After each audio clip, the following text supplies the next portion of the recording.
देखिए 9 नंबर प्रश्न में है कि इसमें अभी तक आपने 8 नंबर प्रश्न तक देखा है, जिसमें आपको पीएल के हिसाब से और कॉस्ट शीट के हिसाब से, दोनों के हिसाब से प्रॉफिट दिया था। आपको सिर्फ मिलान करना था। इसमें क्या है कि आपको दिया गया है कि निम्न के आधार पर profit as per financial book आपको निकालना है। तो आपको दोनों तो है नहीं, लागत लेखक के हिसाब से प्रॉफिट दिया हुआ है और फाइनेंशियल बुक के हिसाब से निकालना है। तो आपको इसमें मिलान कैसे कीजिएगा, लेकिन मिलान नहीं कर सकते हैं क्योंकि दोनों तो है ही नहीं, मिलान नहीं कर सकते। एक दिया हुआ है, एक निकालना है। तो आपको रिकॉन्सिलिएशन स्टेटमेंट के हिसाब से ही निकलेगा।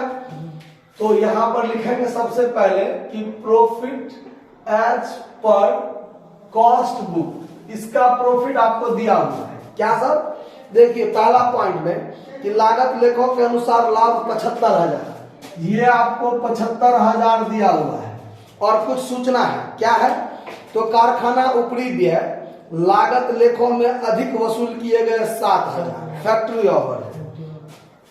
1 नंबर पॉइंट फैक्ट्री ओवरहेड 7,000 है ना, कितना है अधिक वसूल किया गया है 7,000।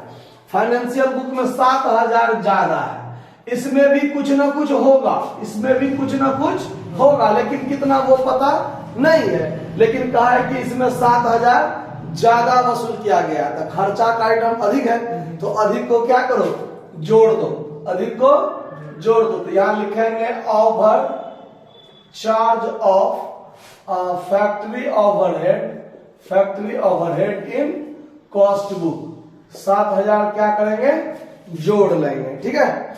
उसके बाद कार्यालय ऊपरी व्यय लागत लेखों में कम वसूल किए गए, कितना 5,000 ऑफिस ओवरहेड। दूसरा पॉइंट ऑफिस ओवरहेड, इसमें कम वसूल किया गया, कितना 5,000 कम। इसमें भी कुछ ना कुछ होगा, लेकिन जो भी होगा उससे 5,000 कम है इसमें। तो कम को कम करो, तो कम को कम करो तो क्या लिखेंगे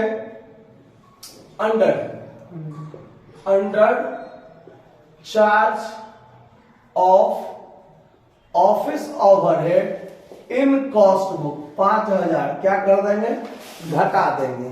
उसके बाद अगला आइटम क्या है देखिए, बैड डेट प्रोविजन, चौथा आइटम है इसमें प्रोविजन फॉर बैड डेट्स या reserve for bad debts 5, reserve for bad debts, reserve RBD लिख दिया है, ठीक है। रिजर्व फॉर बैड डेट्स इसमें नहीं होता है, लेकिन इसमें होता है। कॉस्ट बुक में रिजर्व फॉर बैड डेट्स नहीं लिखाता है कहीं पर, लेकिन पीएल में लिखाता है। तो इसमें तो होता ही नहीं है, तो वैसे भी कम है, नहीं है तो ऑलरेडी कम है, तो कम को कम करेंगे, खर्चा का आइटम है एक तरह से। तो 3 नंबर पॉइंट में लिखेंगे क्या not charge of reserve for bad debt in cost book 500, कम को क्या करो कम करो।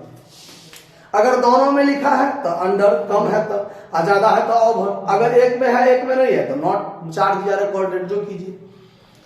उसके बाद क्या है इंटरेस्ट ऑन इन्वेस्टमेंट है ना, या profit on investment 750।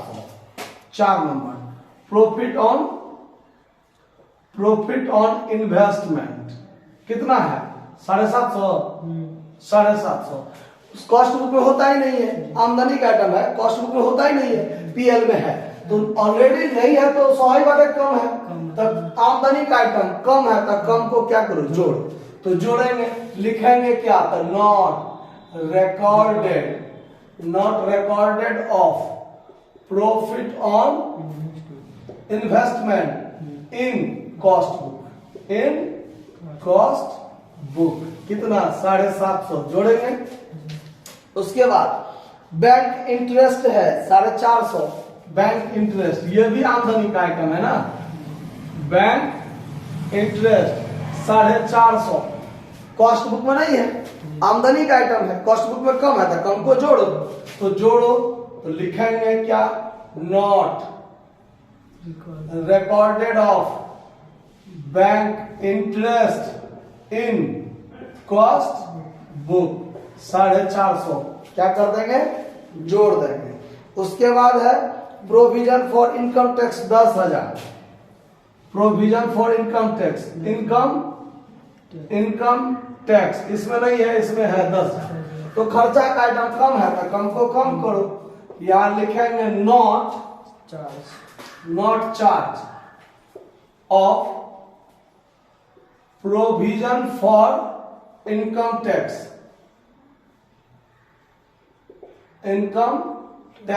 In cost book 10,000। तो कम को क्या करो, कम करो। और लास्ट पॉइंट है वित्तीय पुस्तकों में अतिरिक्त ह्रास 2500 डिप्रिसिएशन। वित्तीय पुस्तकों में अतिरिक्त, इसमें ज्यादा है दोनों में, लेकिन फाइनेंशियल बुक में ज्यादा है।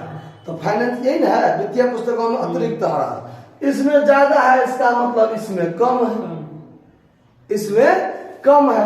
ये बात आपको थोड़ा दिमाग लगाना पड़ेगा। अगर फाइनेंशियल बुक दोनों में, अगर इसमें है इसमें नहीं है, तब ना मान लीजिए चलेंगे भाई इसमें है इसमें नहीं है, तो दूसरा लैंग्वेज दिखाएगा।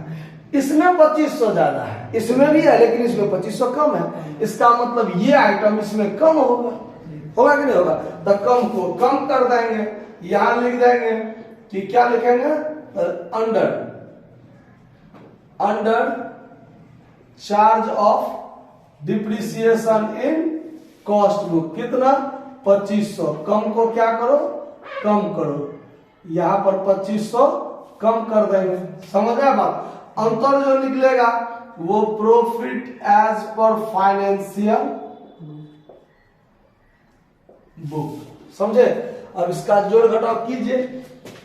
सबसे पहले है 75 और 7 82,000।